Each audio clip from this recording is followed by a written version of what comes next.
Okay, welcome everyone to the 2021 annual meeting of the Rhode Island chapter of the American Planning Association. Thank you so much for joining us bright and early this Friday. We thought it would be appropriate to have this meeting at our traditional time. It's always 8 a.m. on the Friday of SNEPA, but as I mentioned to some of you who first came on, we haven't been out too late at the reception. We haven't perhaps had a little too much to drink. And we also aren't soaking it up with convention center eggs and sausage and toast. So thank you for coming out without all those things.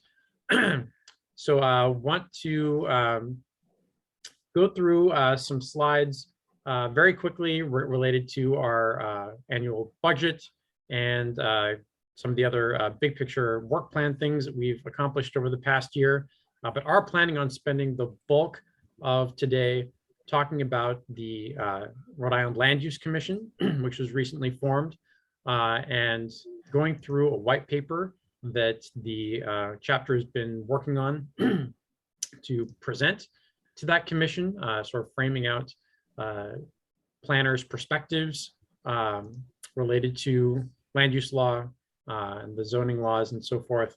And I know that we are a diverse group of folks, and there are going to be differences of opinion throughout this process, throughout the life of the commission and the recommendations that are ultimately made. So we want to acknowledge that and welcome differences of opinion and hear different perspectives from our members. So we want to hear from you today. Are we on the right track? Are there things in that white paper that you support? What do you support? What gives you pause? What you completely disagree with? We would love to hear all those things today. We have a relatively short amount of time to cover all that ground. So again, I'm going to try to keep the beginning portion of the meeting very, very brief. So I apologize if I give short shrift to some of the other very important work that we've been doing this year. But with that, I will share my screen.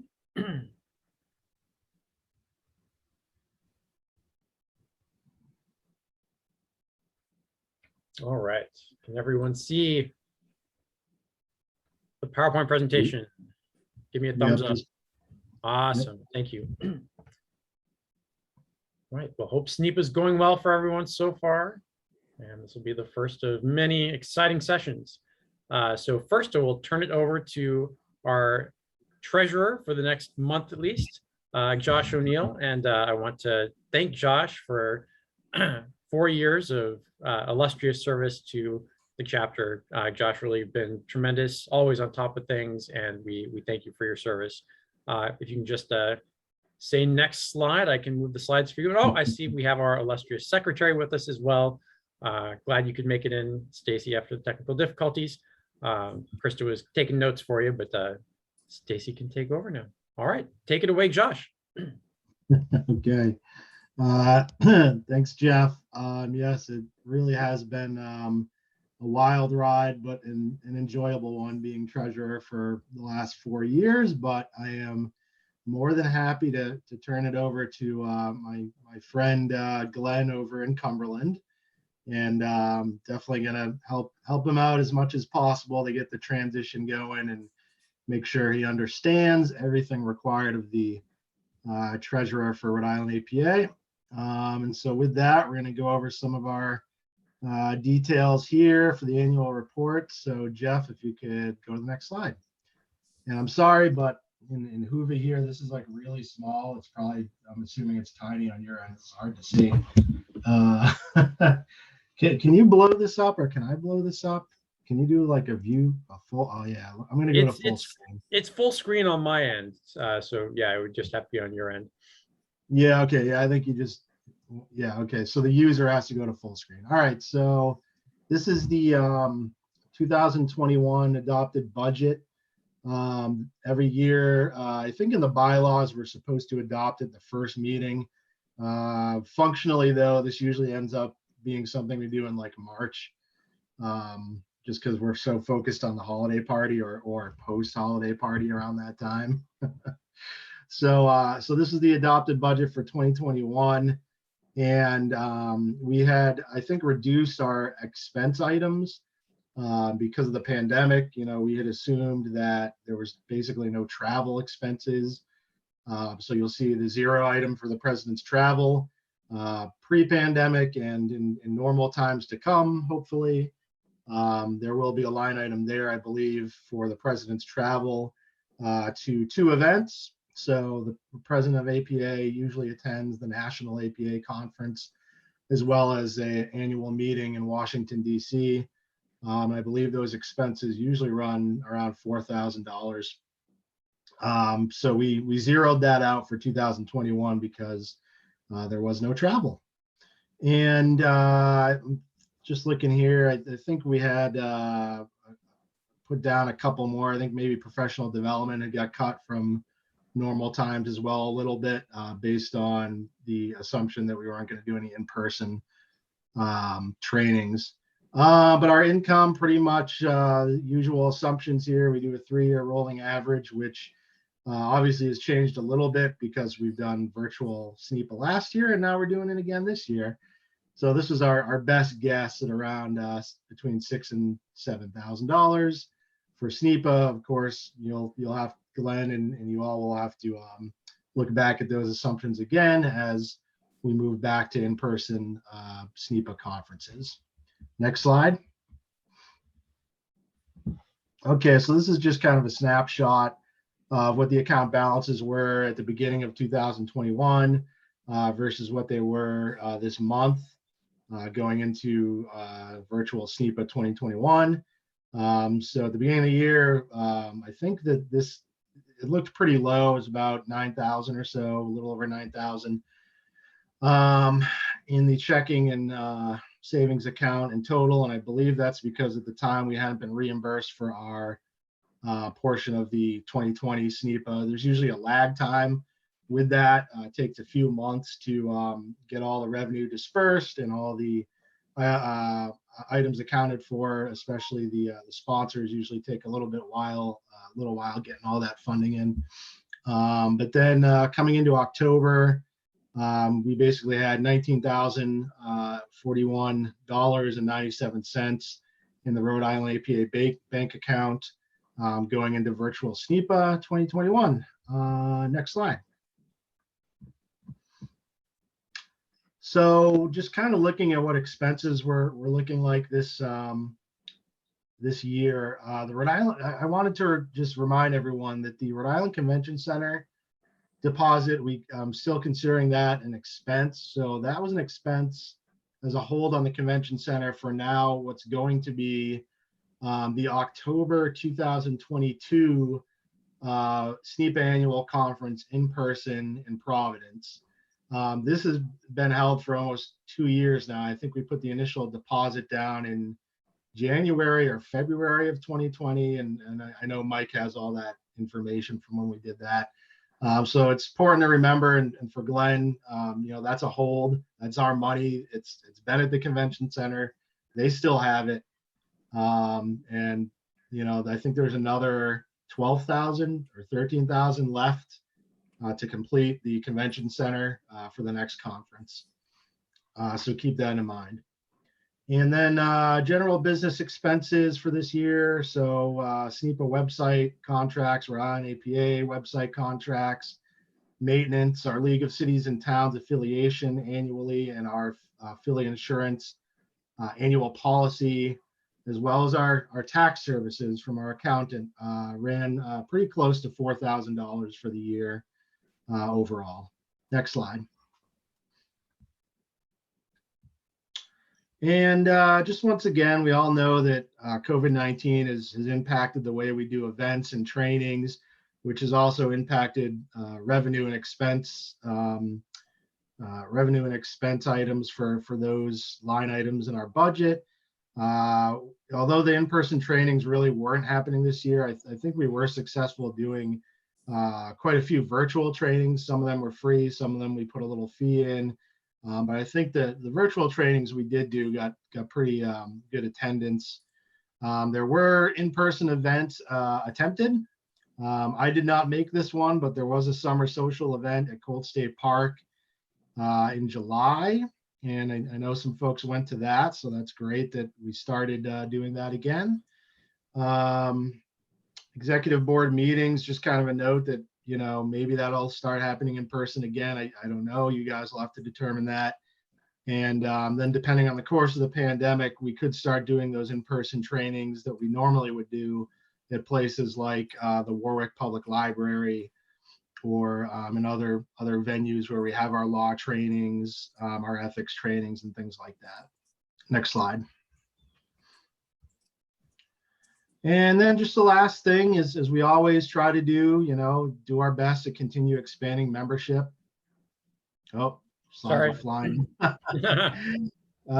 We have made great progress in the last 2 years, expanding the Rhode Island chapter membership. So kudos to everyone who worked on that. It's really worked out.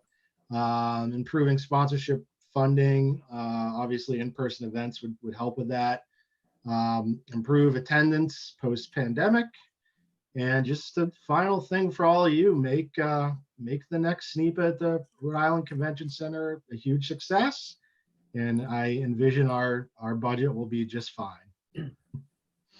I think that's it. Next slide. Yeah, that's it for me. Any questions? Actually, I have a question, Josh. Sure. The budget says FY21. Did you mean FY22? Because FY21 ended on June 30th. It's quite possible I did. Okay. That's what I thought. All righty. It should have been for calendar year 2021. Yes, our budgets are generally calendar year. Okay. So that should say CY if it says FY, sorry. All righty. Or whatever. Good catch, Roberta. Any other questions for our treasurer? All right. And again, I'm going to go through very quickly just some high-level highlights. And again, I apologize. We don't put enough emphasis on things that there's been just tremendous amount of work from the board this year, and I want to thank them all. So a few announcements related to professional development. It's right around the corner. The new CM mandatory credits are coming in January 2022, just a couple months away, amazingly. So starting in January, we will have requirements for social equity and resilience and sustainability. So please be on the lookout for opportunities to take those courses. And we as a chapter will also be looking to host events that meet the requirements for those two categories. Also in January, all CM reporting will be on the same schedule. So again, look at your CM log at the APA website. If you were on one of the off years, it is now all coordinated. So I think people got an extra year to catch up. So everyone will be caught up as of January. Also, the AICP exam content will be updated as of next month, particularly with new content on equity, diversity, and inclusion. So any of our members who are interested in becoming AICP, I know there is a session today on that. Encourage you to take that. And as a reminder, the PDO has resources available to any of our chapter members who are taking that exam. Josh actually went over a lot of the events and programming over the year, considering that a lot of things were done virtually this year or had to be. We ended up having a number of things that we were able to do in person. I will just make a plug. The Charette High School walking tour of downtown had been scheduled for this Wednesday. It was canceled due to the remnants of the nor'easter. We have rescheduled for next Wednesday at 4 o'clock at the pedestrian bridge downtown. I will post the link to sign up for tickets in the chat in a moment. So if anyone is interested, we have reopened tickets for that event for next Wednesday. And then tonight, we're doing a tour of the Farm Fresh Rhode Island facilities in Providence, starting at 5:30 with a reception across the street at the Industrial Spirits Company at approximately 6:30. Ticket sales had closed for that. I'm going to see if I can reopen them for the remainder of the day, and we'll. But if you want to come with cash or check in hand and you haven't registered yet, please feel free, and we can take care of that tonight. Would love to see you. Equity, Diversity, and Inclusion Committee was very active this year. Hosted a number of online sessions, an equity and planning session at the Rhode Island League of Cities and Towns convention in January. Had a really great conversation around zoning to desegregate our communities, influenced by the work that's been going on in Connecticut. Had our EDI movie night, and in September, Josh, thank you very much, organized discussion around the City of Providence Matter of Truth report, conducted by Keith Stokes.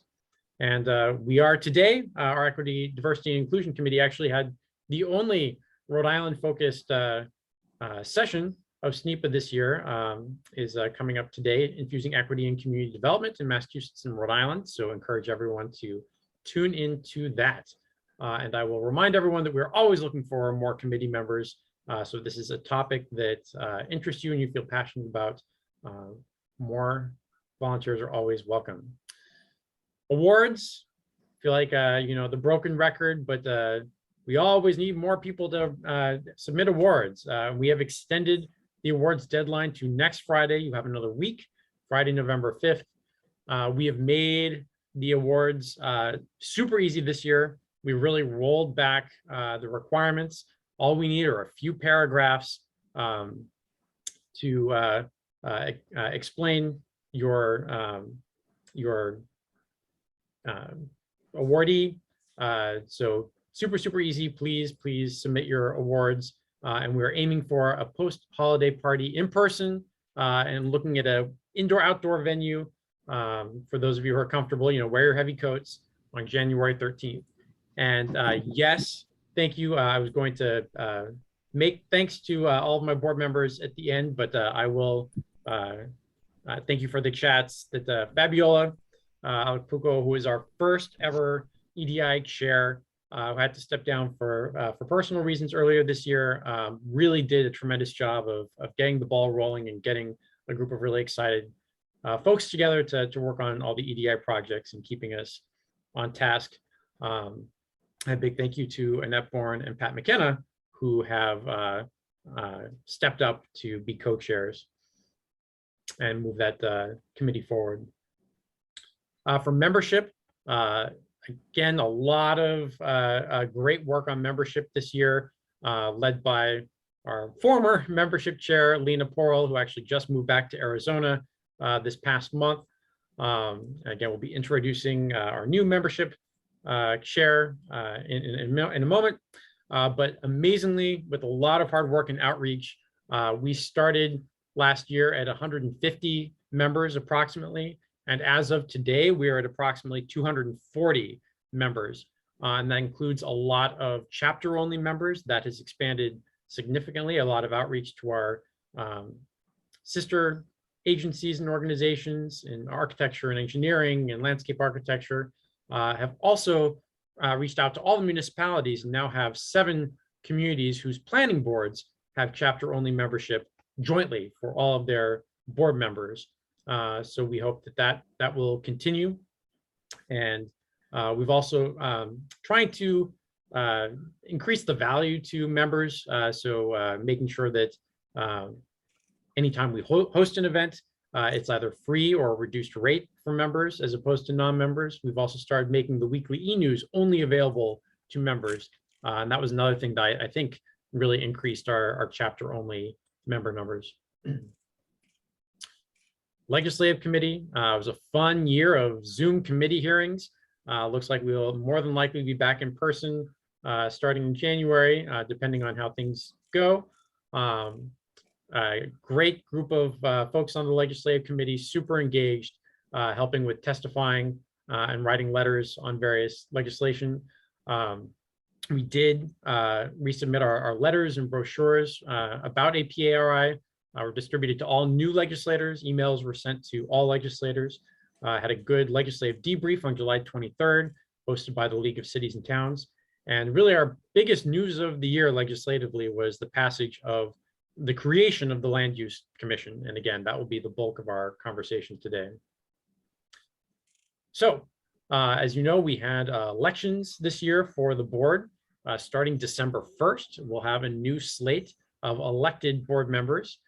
So we will be led by Ashley Sweet as our new president, who's here today. Thank you so much, Ashley, for stepping up. I will continue to serve as past president for the next 2 years. So I will still officially be on the board, but serving as past president. Our president-elect is Roberta Groch, who's also here today.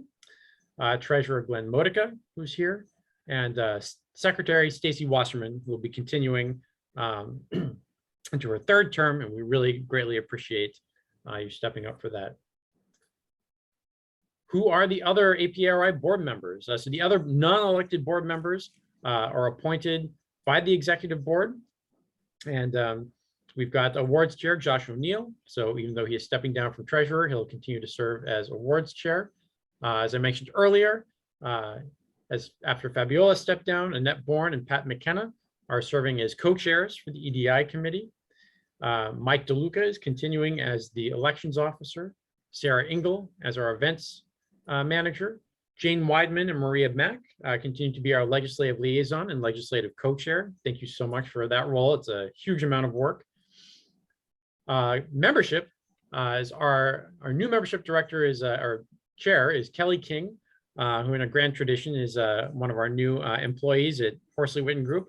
That seems to be part of the initiation. You come to work for Horsley Witten, you have to be the membership coordinator for APRI. So thank you so much, Kelly, for stepping up for that. Our professional development officer, longstanding Al Rinaldi, thank you so much for your service. You really keep the ball rolling on approving CM credits for all of our activities. Program coordinator is Jillian Finkel, who stepped into that role this year and has been doing a tremendous job. Thank you so much. Roberta is continuing on as public relations coordinator, although with her stepping into her new role, I imagine it would be great if we could solicit someone else who is interested in that role. So this is working on website issues, on our social media, Facebook and LinkedIn and our YouTube page. So thank you so much, Roberta, for that. A lot of behind the scenes work that really keeps our communications running. And then finally, SNEPA chair, Jay Parker. And again, I feel like after 2 years of running virtual SNEPA, hope you'll stick around for our in-person SNEPA in Providence next year, but we're always looking for more help for the SNEPA committee. And because that is likely to be in Providence in person next year, we're going to need to step up our game and reestablish the local committee for SNEPA. So volunteers always needed for all of these things. Jeff, can I just say a quick tip of the hat to Jay for that? You know, putting together the virtual SNEPA conference these past 2 years has been quite the challenge and a very steep learning curve. And I don't think we could have done it without Jay Parker stepping up and really getting to work on making the virtual conference happen. So I just want to thank Jay Parker for doing that. And he's really done yeoman's work to get us going here in the pandemic and keep SNEPA alive. So thank you, Jay, for that. You're all welcome. And I will be sending you a case of beer like last year. So let me know what you want. Surprise me. All right. And again, thank you so much to all of our board members. You know, we can't do this alone. And I know what we've accomplished, we've only accomplished because of all of you. I thank you so much. And that said, I'm really looking forward to passing that to Ashley in a month. But it's been a pleasure serving as your president for the past 2 years. I'll forever and always be your COVID president. All right, with that, we've got about 45 minutes until the next session. So I want to turn it over to Jim Reardon and Mike DeLuca, who, speaking of work, have put so much work into this white paper. Again, as I stated at the beginning, for anyone who may have missed it, this white paper is going to be used to really put before the Land Use Commission the general consensus of our members on a number of issues. And again, I recognize that we're a diverse group of folks. There's going to be disagreement. And that's one of the things we want to talk about today. So I will turn it over to Jim and Mike. Just let me know when you want me to turn the slides, and I will turn slides for you. Thanks very much, Jeff. First off, a huge thank you to you for all the work that you've put in as president-elect and president over the last 4 years. Really appreciate it, and you know, it's been great working with you. All your support for the work that we're doing, you know, including this land use white paper, has been just fantastic. Great stuff. Back at you. So secondly, I want to take a moment to recognize Mike for all the work that he put in on this and keeping me on point as I was sort of in fits and starts working on this thing. So thank you to Mike and all the folks who had input on the white paper. There were about a dozen people. And the folks who do, you know, all this work to get things done on the land use committee probably don't get recognized enough. There's, you know, it's an awesome committee, lots of great work. So standing on the shoulders of giants here. So with that in mind, quickly going through the Better Land Use 2021. I believe you guys have probably all at this point seen some version of the white paper. We renamed it a little while ago to give it you know, a little more curbside appeal. So instead of land use white paper, it is Better Land Use 2021. So that's the starting point. And the purpose of this is APA's recommendations for improvement of land use regulation, and the purpose is to add both efficiency and efficacy to the land use regulation process and recommendations for the Land Use Commission, of which we are a member as part of APA, or Rhode Island APA. Next slide, please. So a few things. So this presentation is going to include our APA principles, just going over those briefly, process and procedure. That was some of our recommendations, and then prominent and emerging issues. Those were some other recommendations that we have for the Land Use Commission. Again, the real purpose here is to try and set up something that we can use as a stepping stone ourselves, to be able to consolidate what it is that we want to say as an organization and points that we want to make. Now we have something that we can all use when people ask us about that. It's sort of a unified point of view, or I'd like to think that way anyways, and to communicate that to the Land Use Commission, which is meeting to update the land use regulations. As I'm sure you all know, the last time that happened was about 30 years ago. So next slide, please. Why do this? Well, three major reasons. One is to have a seat at the table, to make sure that we're putting our best foot forward, saying what it is that we want to say. Two is recognition by the Land Use Commission. We want to make sure that they hear from us as the major users of land use policy in Rhode Island, that we're proponents of improving this and what our points of view are. And as the primary folks who are involved in doing this sort of regulation at the local level, and in many cases in putting forth projects and really thinking through how we want to use land in Rhode Island, how we want Rhode Island to develop. We want to make sure that we communicate our thoughts, on these policies to the commission. Next slide, please. So with that in mind, we've already established set of principles. There's really 6 of them. These are in a bunch of our different documents, our strategic plan, our annual report or annual work plan. They're also part of this, this land use white paper. So there are 6 of them. They are municipal governance, home rule. That is something that we want to support and we want to continue to see as part of Rhode Island's, it's been part of Rhode Island's history for the last, 300-400 years. And we want to see it that way going forward. Consistency with the state guide plan. State guide plan is just an excellent tool, such a fabulous encyclopedia of great information and policies.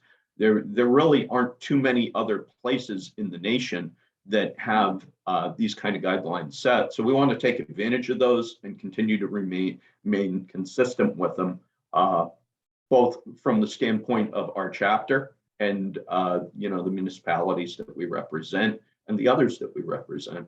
Rejection of unfunded mandates. So we don't want these mandates that come down that say you got to do such and so and don't provide any resources to do it. A holistic approach to policy. We don't want, the thing that often happens with policy is these kind of piecemeal updates to it. That's one of the ways, of course, that legislation gets updated.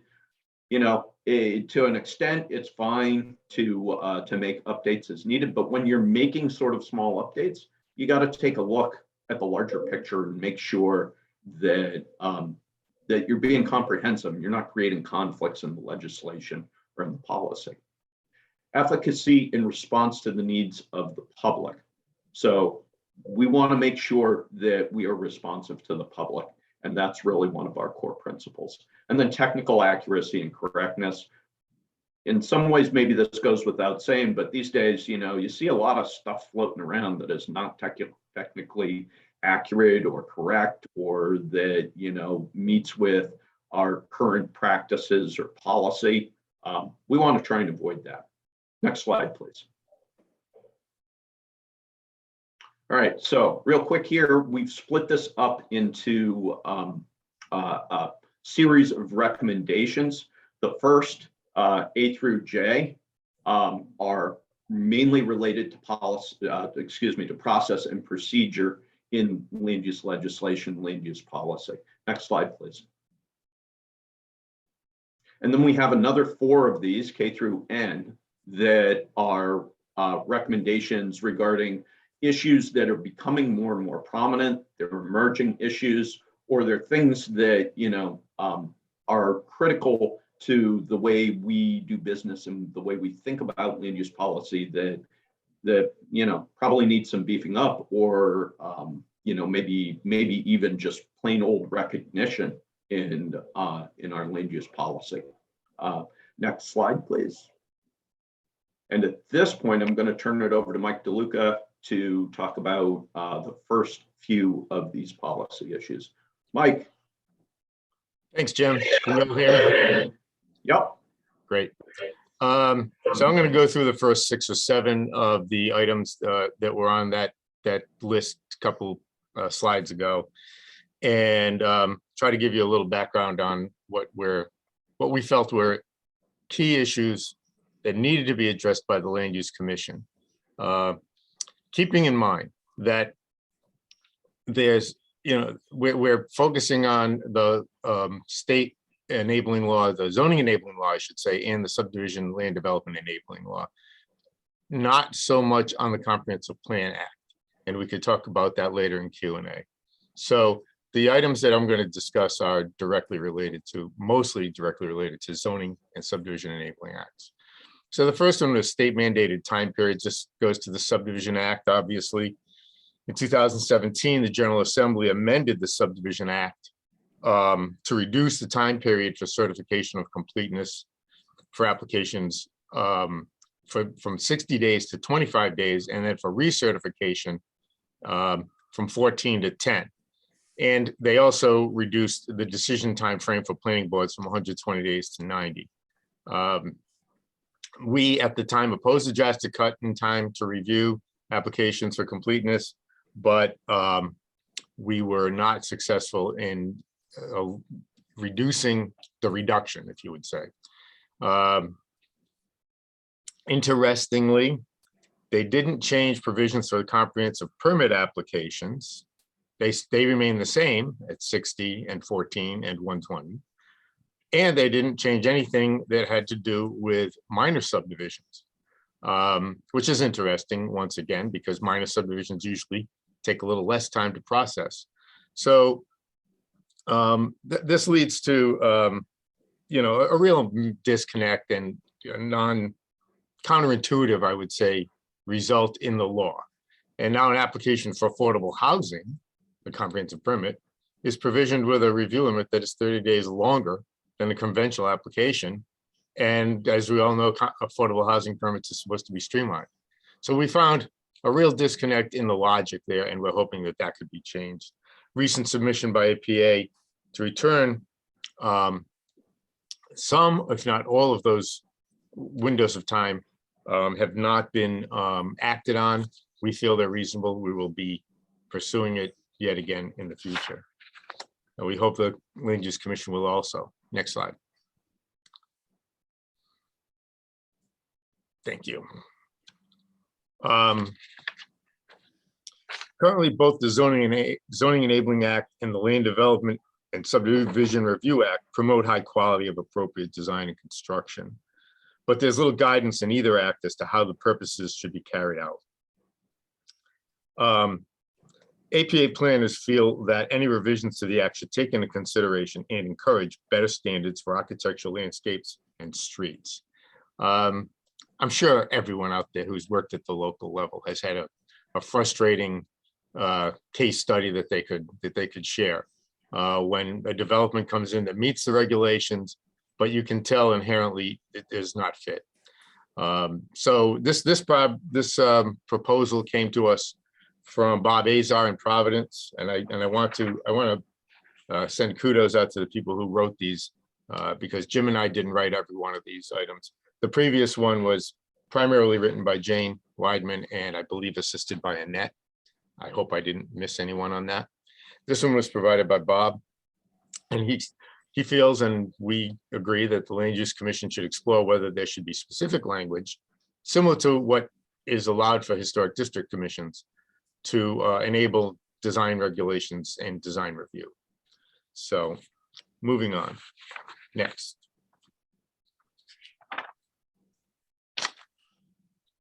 The Zoning Enabling Act properly gives communities many tools to deal with non-conforming uses.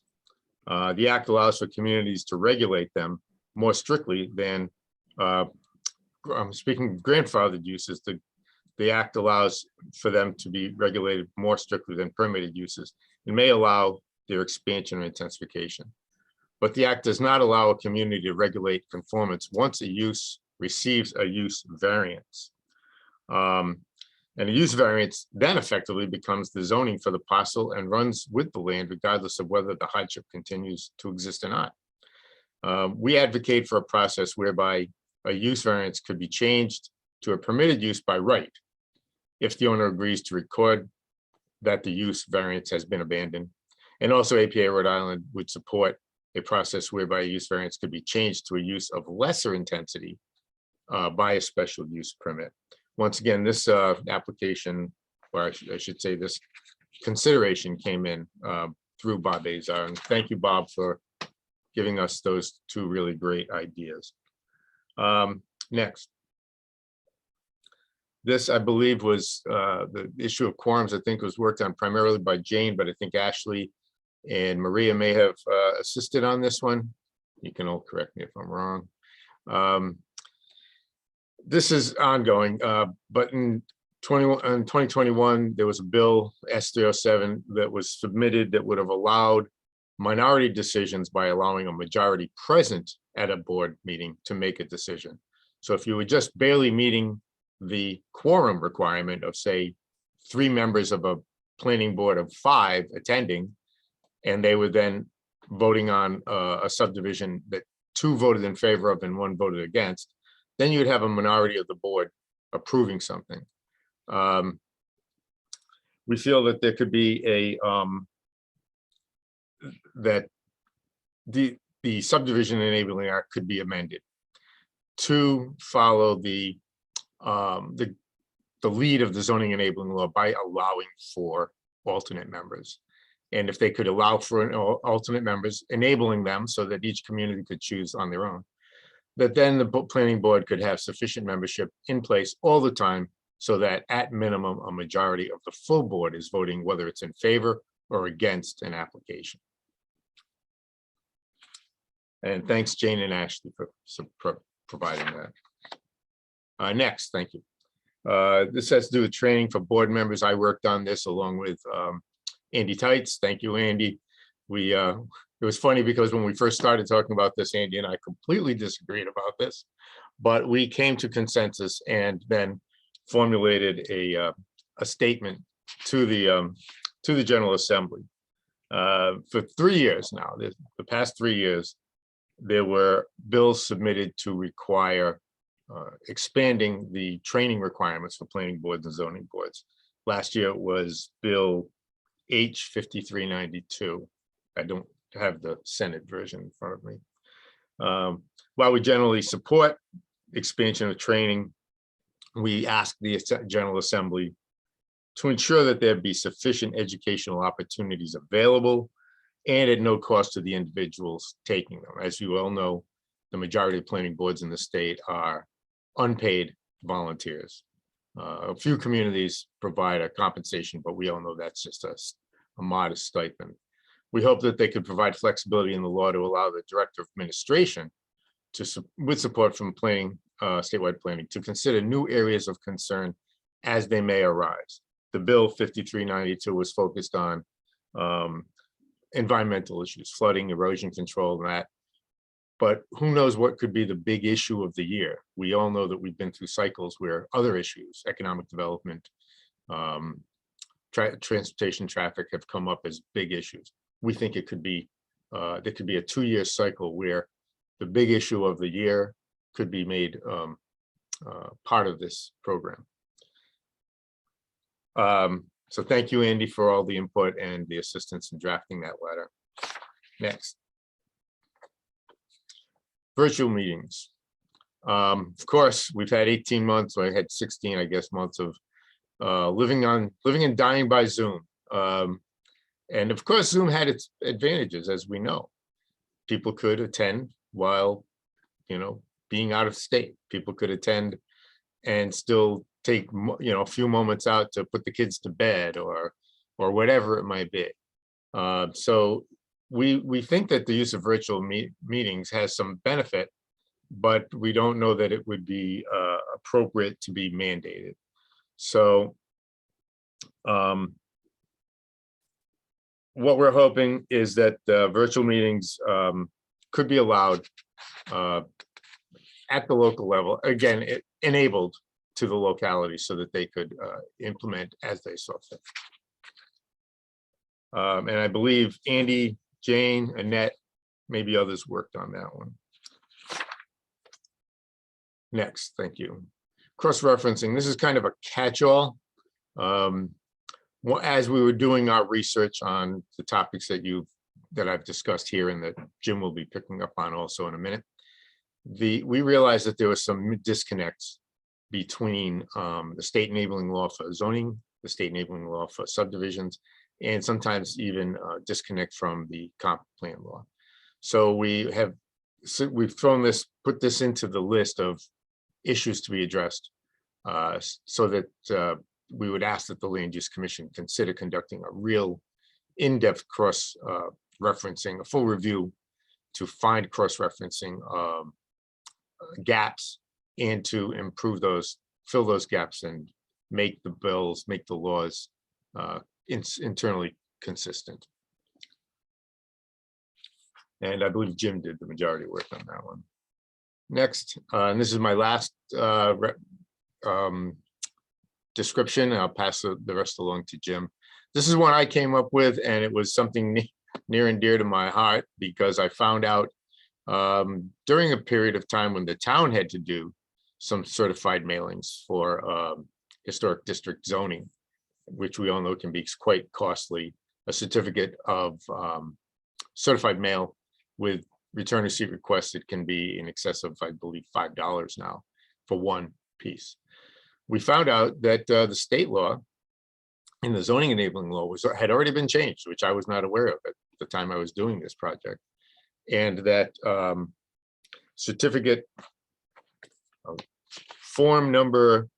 postal form number 3817 allows for you now under zoning enabling law to have the mail certified as received by the post office and, presumably guaranteed that it would be sent out. It would then be just, and I say that tongue in cheek, it would then be distributed to the recipients via standard mail. It would land in the mailboxes. The mail carrier would not have to go to the door for a signature. Why is this important? Well, because we know that over the years, there's fewer and fewer people at home during the day, fewer adults. And more often than not, instead of getting the certified mail, the individual would get a card in their mailbox saying certified mail is waiting for them at the post office. Many people don't pick that up because they're afraid of what it might be. So, Form 3817 was codified into the state law about 3 years ago, but it wasn't codified into the subdivision law. So we're making a play here that a consistent, coordinated change to the subdivision law would be made so that for subdivision notifications to people in the local notification radius, that they'd be able to use Form 3817, save some money, and reassure that every piece of mail gets to every recipient. With that, I'll pass it back to Jim. Thank you very much, Mike. Folks can hear me all right? Yep, good. All right, so this next item here, peer review applications. This actually came to us from Jane. The idea here is to codify the right for municipalities to use peer review services for development review. We know there are a number of municipalities that already do this, and there's nothing in the law that actually prevents it. However, I think at very least one municipality, and probably several, might like to have this explicitly laid out in the legislation to be sure that they're not getting a lot of rebuff at the local level when they're trying to do this. Next slide, please. So engagement. I think this came from a number of different people, but the basic idea here is more expansive language to ensure as diverse and inclusive a process as possible. Open meetings law and our other policy and legislation do obviously allow for engagement and provide for engagement. I think it could be a somewhat more flexible process. It could definitely be more inclusive and diverse. Some of the way that it's laid out is probably rigid enough that it actually prevents engagement, the level of engagement that we might want. One example of this, I think we've all seen through COVID, is the use of virtual meetings. And we'll talk about virtual meetings a little bit later. My experience has been that virtual meetings have some sort of pros and cons, but one of the pros is that it allows people to participate who might not otherwise be able to get to an in-person meeting for whatever reason. Next slide, please. Climate change. So there were several of us that worked on this one. I wrote a bunch of it. We got additional support from, I think, Ashley and Sarah Ingalls. And then there was another gentleman, Zach Agush, who she works with, that also provided additional thoughts on the climate change issue.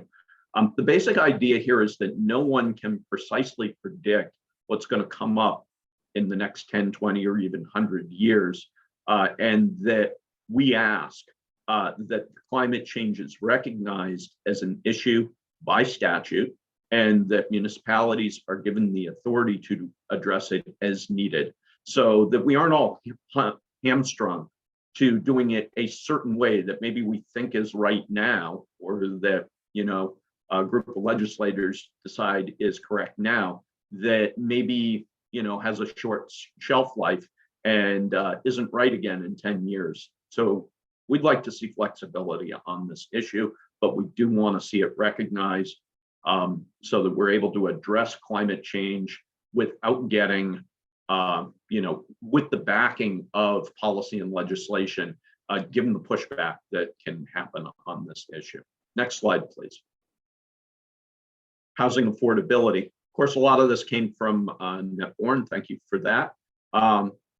The idea here is to authorize flexibility in local regulations, coordinate with the special LMI Housing Commission, and provide dedicated financing package that eliminates the need for competitive application for funds. Of course, this fits with our you know, no unfunded mandates principle. This also fits with providing municipalities as much flexibility as possible, so home rule.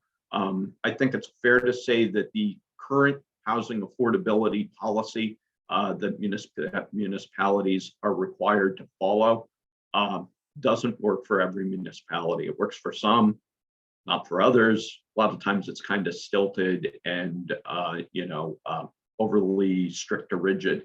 And as a result, it often doesn't really get applied the way it's intended. And sometimes it can actually end up being ignored because it's not reasonable to follow it for so many municipalities.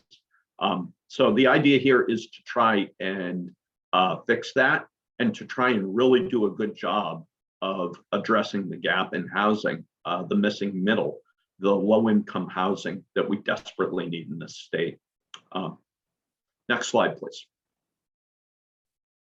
Energy siting. So this is one of our emerging issues. Thank you to Ashley for all her help with this.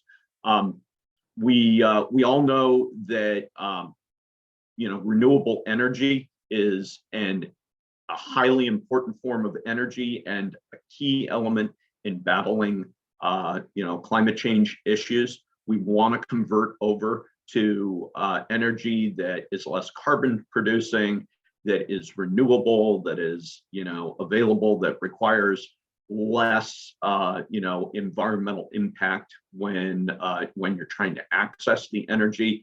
And we have tools and technology that allow us to do this in a much more meaningful way than we could have even a few years ago.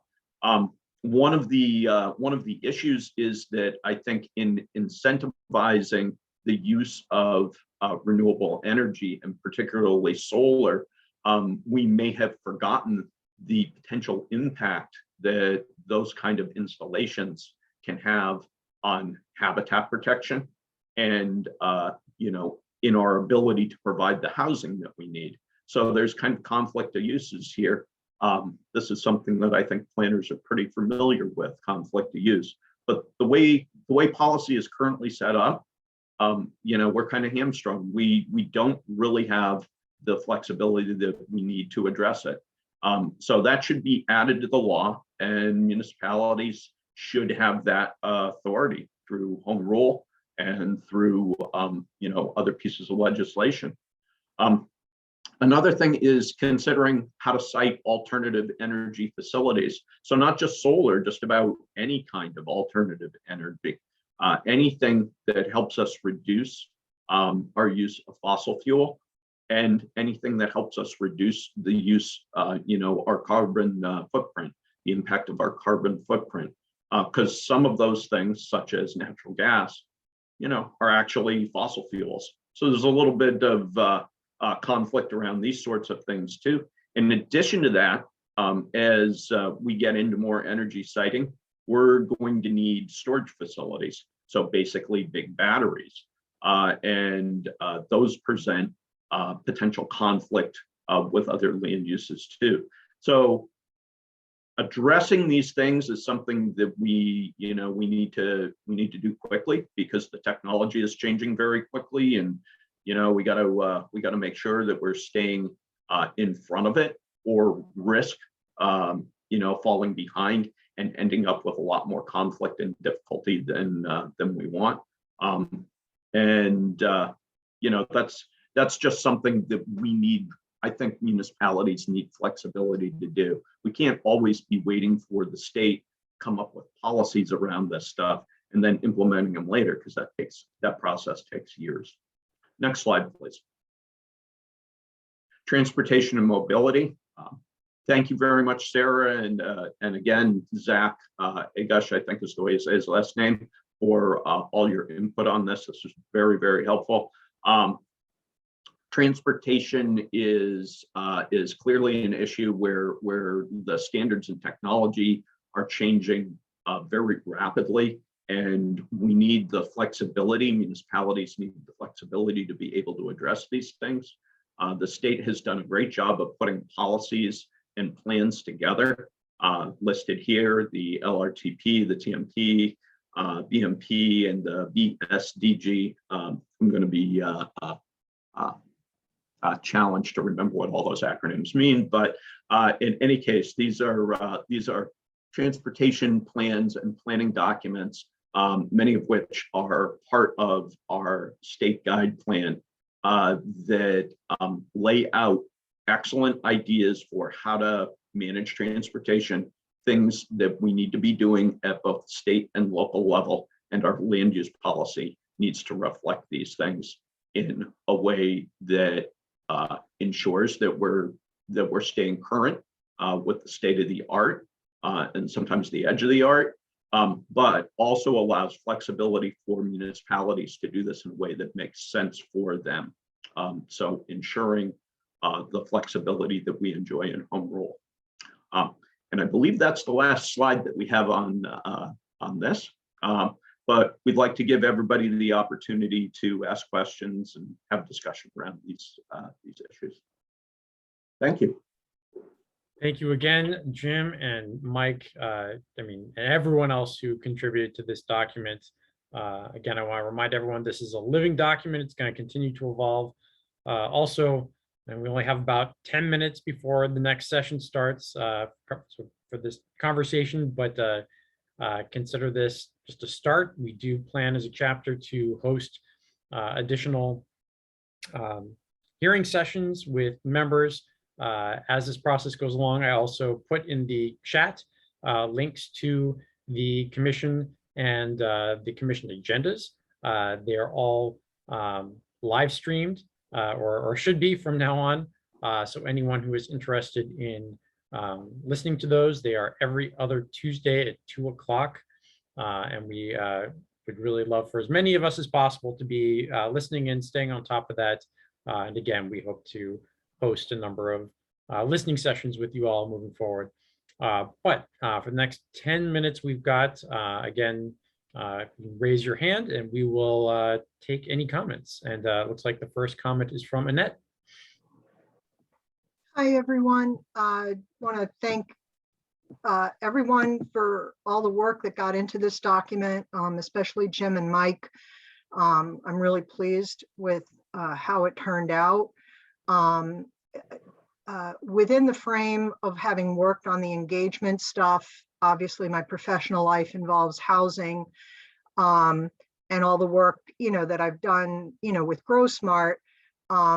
One of the things that is most overwhelming to me is, the movement forward in history, and all of our laws are predicated on a history that does not involve inclusion. It involves priority rights to landowners, and that ends up causing friction, among advocates themselves, among everybody here. And I want to acknowledge how difficult this is. I guess a shout out, if you want to join the Equity, Diversity, and Inclusion Committee, please let me and Pat know. because that's where I'd hope that we can have, productive discussions. I know that all of you, not unlike myself, working here in Cranston on the Housing Commission and being a voice in other quarters here in Cranston on health equity, mentioning race really can provoke ire among people. And that is based in history. And as municipal planners, there is a task here to be both wedded to the rule of law, which is based on that racialized history, as well as moving forward. So I just want to acknowledge the courage that it takes to move forward in this space, and to say that I'm here for anybody who wants to move forward in this way. But the moment that we are here in history is not lost on me. And I take pride that we're here in the land of Roger Williams, who once faced his own history in moving forward. Thank you. Thank you so much, Annette. And yes, a plug for Equity, Diversity, and Inclusion Committee. If anyone is inspired to join, we're always looking for more folks for that committee. A lot of good work to do. Other folks, questions or comments or statements? Please raise your hand.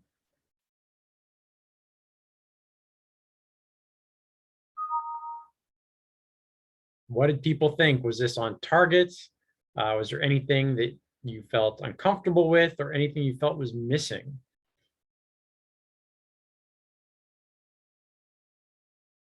Andy. Thanks. I just would reiterate a sentiment I've expressed before, which is I think there needs to be a better executive summary that legislators who don't or won't read 20 pages could understand. You've got, on your on page 4, you've got your process and procedure, you've got your specific issues, but you don't necessarily have the solutions there. And then when you put the solutions, they're spread over multiple pages in the document. I think there should be a 1-page document in bullet point that gives each one of the problems and then a 1-sentence solution. I think it's nice to justify all the work we tried to do, Michael and I, with the education, how we tried several times and it failed, or even the alternate members of the board. I tried when I had to create alternates for one of the planning boards of the towns I worked with. I tried to get them to add it to statewide. And it was like, oh no, we can't do that. Let's just leave it for the one town. And the same thing with the zoning board alternates. So I think there should be a real concise thing. Quorum issues, require mandatory alternates for all zoning boards and all planning boards. Education, little thing, require 2 hours of free training per 2-year term. Just a little 1-page summary of each of those issues and our quick solution. Then you can leave the long stuff for the people who want to read it later. Yep, we completely agree, and that's part of the plan. And I know that was part of the reason for developing the PowerPoint that you saw today, to start to consolidate that. So I think the plan is to take this PowerPoint presentation and the talking point from that, and to turn that into a brief of the document. Mike? I'm going to disagree with both you and Andy, because Of course. because I just love disagreeing with Andy. No, this very report, I fought long and hard for us to get a report of length and substance to be created. This report is not going to legislators first. It is going to them second. It's going to a land use commission made up mostly of non-legislators and non-planners. We know a few planners. Thank you, Maria, Tom Deller. We're happy you're going to be there. And I'm leaving someone out, I apologize. But there are a lot of non-planners. And I believe that if I were being placed on a commission of, say, people who are going to review education, I'm not an educator, so I would want the base information, and I would want and be very happy to read a 20-page report that gives some in-depth analysis to the positions taken by a group of educators who thought long and hard and put enough effort in to provide what we hope, what they would hope, what we hope in this case would be a cookbook. Can we boil it down to 2 or 3 pages? Yes, absolutely. We've all done it. But I don't think this is the time to do it.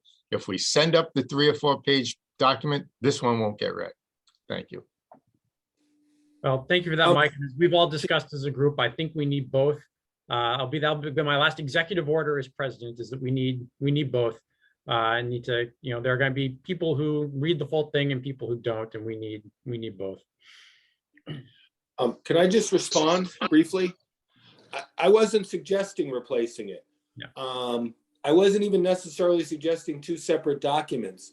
I was just suggesting within this, at the beginning, that the executive summary of this be a 1-page with bullet points that included not just identifying the issues, but the solutions. And then leave the rest of it. I agree with all the details. I like all the history behind it. But I just think for the people who wouldn't, it'd be better on that page 2 or 3 to have an executive summary that included solutions as well as issues. I agree. We need both because the people who aren't going to read it, if we only give them the long version, then they won't read anything. Jim, please. Yep. For the time being, one of the things I think we could do is simply attach the PowerPoint that we have to the end of the document.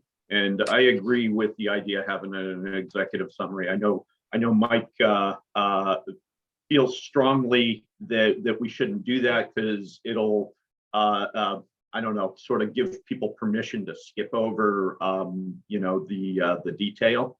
But I think there's a way to do this where it doesn't so much give people the opportunity to skip over the detail, that it actually encourages them to do it. Annette made a good suggestion, which is to set it up as an online document that allows people to jump the section so that they can get information quickly and don't have to wade through looking for information. They can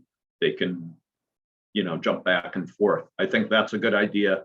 I think there's a way to structure the narrative of the document that emphasizes key points, and that we can work on that. I think it'll take a little bit more work, but it will help us get there. And then those key points we can emphasize in an executive summary. Without disagreements notwithstanding, I will help you, Jim, put that together. And I appreciate Andy's commentary. Thank you. Thank you both. Thank you, everyone. The man, the myth, the legend, Mike DeLuca. Thank you. We are at 9:15 and the first sessions of the day are beginning. I want to respect all your time. Thank you again so much for coming out so early and for being part of this conversation. This is just the beginning, so please stay engaged, keep coming back, and we have a lot of work ahead of us. Thank you so much. Have a great day. Bye, Hope to see everyone. you at the reception tonight.